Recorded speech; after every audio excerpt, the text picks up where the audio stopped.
పెన్షన్దారులందరికీ నమస్కారం అండి. ఆసరా చేయూత పెన్షన్లు రాష్ట్ర ప్రభుత్వం అయితే నెల నెల డబ్బులు ఏవైతే ఇవ్వాల్సిన నెల డబ్బులు ఉన్నాయో ఈ డబ్బులే సరిగ్గా ఇవ్వడం లేదన్నమాట. ఇక్కడ మనకు తేదీల ప్రకారం అందవలసిన యొక్క అర్హులైనటువంటి పెన్షన్దారులందరికీ కూడా అందజేయడం లేదన్నమాట ప్రభుత్వం చూసుకున్నట్టయితే. ఇక్కడ చాలామందికి నెల డబ్బులు అయితే పడలేదని అయితే చెప్పారు. జూన్ నెలకు సంబంధించి కూడా అమౌంట్ అయితే ఇంకా పడలేదని అయితే చెప్పారు అన్నమాట. సో ఇక్కడ మనకు దాదాపు చూసుకున్నట్టయితే అమౌంట్ విషయంలో కూడా ఇక్కడ ప్రభుత్వం ఇక్కడ పోస్టల్ శాఖ వచ్చేసి కూడా దాదాపు ప్రీవియస్ మంత్ చూసుకున్నట్టయితే నిధులు అయితే విడుదల చేయడం అయితే జరిగింది.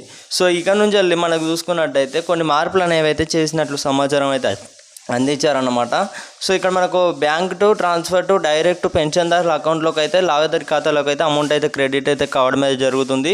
సో ఇక్కడ చాలామందికి తెలియని విషయం ఏదైతే ఉందో ఇక్కడ మనకు ప్రభుత్వం చూసుకున్నట్టయితే అప్పుడు కేసీఆర్ గారు ఉన్నప్పుడేమో అమౌంట్ వచ్చేసి కూడా మంత్లీ క్రెడిట్ అయితే టైమింగ్స్ ప్రకారం అయితే అమౌంట్ అయితే పడ్డాయి అన్నమాట.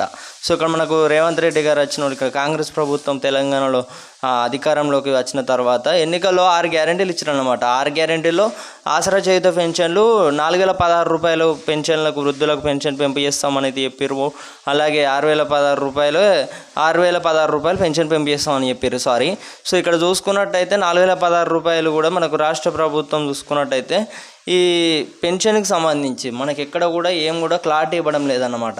అలాగే ఇప్పటి వరకు కొత్త పెన్షన్లకు సంబంధించి కూడా రాష్ట్ర ప్రభుత్వం 1,00,000 పెన్షన్ల వరకు అయితే ఇక్కడ అనర్హుల కిందనైతే గుర్తించారన్నమాట. సో ఓకే గైస్, ఇక్కడ 1,00,000 వరకు అయితే మరో అర్హులను గుర్తించినట్లు అన్నమాట. ఈ 1,00,000 వరకు తొలగించారు అన్నమాట. ఎందుకనేది కూడా మీ అందరికీ కూడా తెలుసు. నేను ప్రీవియస్ మంత్ ఈ వీడియోలో చూసుకున్నట్టయితే చెప్పానన్నమాట.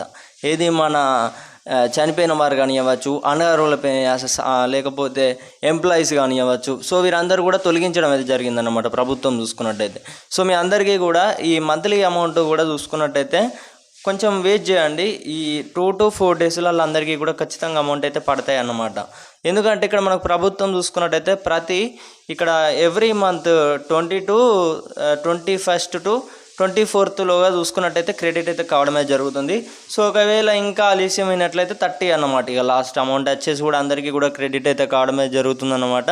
సో ఇక్కడ మనకు మరి మే నెలకు సంబంధించి ఇంకా అమౌంట్ అయితే పడలేదని అయితే చాలామంది అయితే చెప్పారు అన్నమాట. సో మరి అమౌంట్కి సంబంధించి కూడా ఒకసారి అయితే పెన్షన్ డబ్బులు అనేవి పడ్డాయి లేదా ప్రతి ఒక్కరైతే కామెంట్ రూపంలో తెలియజేయగలరనమాట. మీ అందరికీ కూడా ఖచ్చితంగా నేను రెస్పాండ్ అయితే అవుతాను. 4016 రూపాయల పెన్షన్కి సంబంధించి 6016 రూపాయలకు సంబంధించి అయితే ఏప్రిల్ నెలలోనే దీనికి సంబంధించి కూడా మనకు ఒక క్లారిటీ అనేది వచ్చేసి కూడా ప్రభుత్వం అనేది లీక్ చేసిందన్నమాట. సో ఇప్పటివరకు చూసుకున్నట్టు దానికి సంబంధించి మనకి ఏం కూడా ఇన్ఫర్మేషన్ వచ్చేసి కూడా రాష్ట్ర ప్రభుత్వం ఇప్పటి వరకు దానిపై అయితే స్పందించడం లేదన్నమాట. సో ఏప్రిల్ నెలలో పెంపు చేస్తామని అయితే చెప్పారు. ఆ చెప్పినప్పటికే ఈ కొత్త పెన్షన్లకు సంబంధించి కూడా 2 లక్షల వరకు అయితే మంజూరు చేస్తామనేది చెప్పారు అన్నమాట. సో మరి చూద్దాం ఇది చేసేది ఉన్నదా మరి మాటలతోనే సరిపెడతారనే దానిపై అయితే ఒకసారి అయితే మన క్లారిటీ అయితే రావాల్సి ఉంటుందన్నమాట. సో ఓకే గైస్, ఇక నెల నెల డబ్బులు అనేవి అయితే ఒకసారి పడ్డాయి లేదా ప్రతి ఒక్కరైతే తెలియజేయగలరు అన్నమాట. So okay guys, thank you, జై హింద్.